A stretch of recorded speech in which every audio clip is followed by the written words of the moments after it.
News 8 is putting you first tonight to answer your questions about Alzheimer's disease. We have experts in our studio here to take your calls and talk about the impact of the disease on our community. Maureen joins us now with one of those experts. Maureen?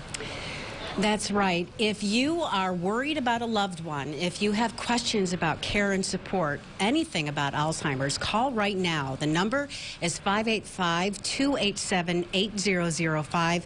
We have folks from the Alzheimer's Association here through 6:30 to answer all of your questions. Joining me now is Toni Sexton. She is the Vice President of Programs and Services at the Alzheimer's Association. Welcome. Hi, thank you, Maureen. So, one of the first things I learned as a daughter of somebody with Alzheimer's when my dad was diagnosed was that this disease is so shockingly prevalent. What are the latest numbers? It is, Maureen. There are currently 5.8 million Americans living with this disease.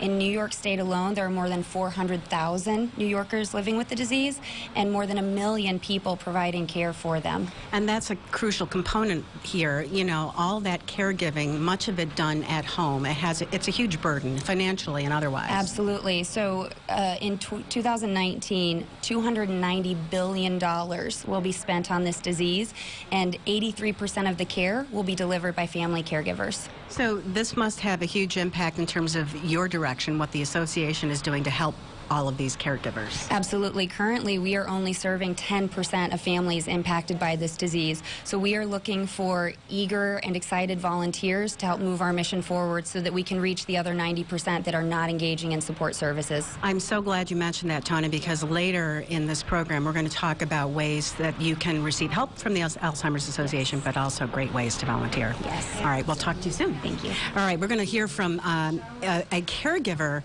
a former caregiver, and a woman who knows an awful lot about this disease coming up. So stay tuned for that. But in the meantime, go ahead and call. Once again, the number is 287-8005, and we'll be back with much more on all of this in just a couple of minutes, Adam.